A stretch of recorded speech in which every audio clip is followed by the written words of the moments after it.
भाऊ पाणी घ्या भाऊ.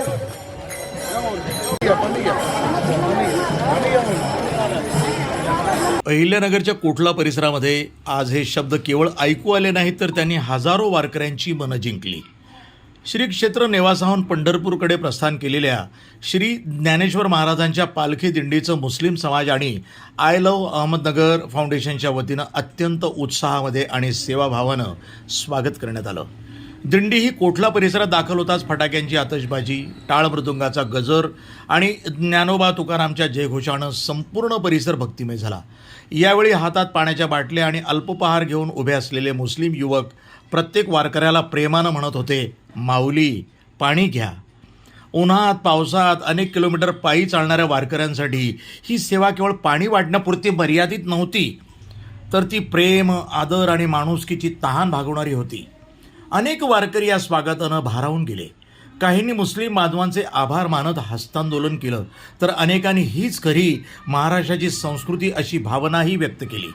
धर्म, जात, पंथ आणि भाषा या पलीकडे जाऊन माणुसकीचा सेतू उभारणाऱ्या या उपक्रमानं उपस्थितांची मनं जिंकली. काही क्षणासाठी सर्व भेद विसरले गेले आणि संतांचा अवघे एकची झालो आपण हा विचार प्रत्यक्षात उतरल्याचं चित्र पाहायला मिळालं. यावेळी सामाजिक कार्यकर्ते साहेबान जागीरदार यांनी संत ज्ञानेश्वर महाराजांची शिकवण आणि इस्लाम धर्मातील करुणा, सेवा आणि बंधुभावाचा संदेश हा एकच असल्याचं सांगितलं. समाजामध्ये द्वेष नव्हे तर प्रेमाचं पूल बांधणं हीच आजच्या काळाची खरी गरज असल्याचं त्यांनी नमूद केलं.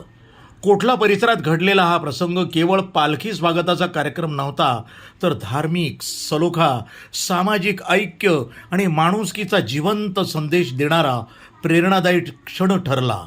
हे आज पुन्हा एकदा सिद्ध झालं.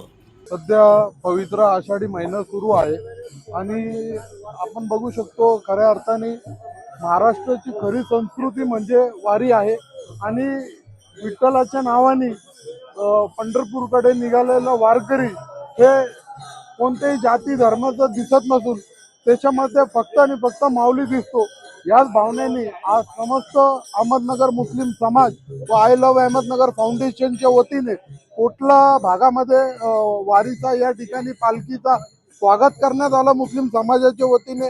त्याचप्रमाणे वारकरी बांधवांसाठी या ठिकाणी आपण बघू शकतो स्वच्छ पाण्याची सोय, अल्प उपहार, खाण्यापिण्याच्या वस्तू असे अनेक वस्तू या ठिकाणी वाटप केलेलं आहे समस्त मुस्लिम समाजाच्या वतीने. खऱ्या अर्थाने आपण बघू शकतो हीच खरी महाराष्ट्राची ओळख आहे, हीच महाराष्ट्राची संस्कृती आहे. एकीकडे दोन समाजामध्ये भिंत निर्माण करणारे काही व्यक्ती आणि मुस्लिम समाज त्याच्या पलीकडे जाऊन दोन समाजामध्ये प्रेमाचा पूल बांधण्याचं काम या ठिकाणी करत आहे. आणि मी पुन्हा एकदा सर्व समाज बांधवाच्या वतीने आलेले सर्व माझे वारकरी माऊली त्यांना सगळ्यांना मी पुढे भावी वाटचालीत मी त्यांना शुभेच्छा देतो आणि असंच कार्य आम्ही भविष्यामध्ये चालू ठेवू एवढी आम्ही या ठिकाणी गवाही देऊन थांबतो. जय हिंद, जय महाराष्ट्र, रामकृष्ण हरी. आज समस्त मुस्लिम समाजाच्या वतीने बापूशाह दर्गा या ठिकाणी नेवासा येथील दिंडीचे भव्य असं स्वागत करण्यात आलं. या ठिकाणी समाजाच्या वतीने त्यांना पाणी आणि बिस्किटांचं वाटप करण्यात आलं. खऱ्या अर्थानं एक सामाजिक भावना जोपासत असताना संत ज्ञानेश्वर महाराजांनी जे काही शिकवण दिलेली आहे त्याप्रमाणे आपण या समाजामध्ये वागलं पाहिजे. असं खरं तर आज या मुस्लिम समाजाच्या वतीने खूप चांगला असा उपक्रम या ठिकाणी राबवण्यात आले. त्यासाठी मी सर्वप्रथम सर्व मुस्लिम बांधवांचे हार्दिक अभिनंदन करतो. यावेळी दुसरं वर्ष दिंडीचं होतं. आम्हाला या दिंडी संदर्भात माहिती उशिरा मिळाली, परंतु पुढच्या वर्षी अधिक मोठ्या प्रमाणामध्ये या दिंडीचं स्वागत या ठिकाणी करण्यात येईल असं मी समस्त मुस्लिम समाजाच्या वतीने या ठिकाणी आश्वासन देतो आणि थांबतो. रामकृष्ण हरी.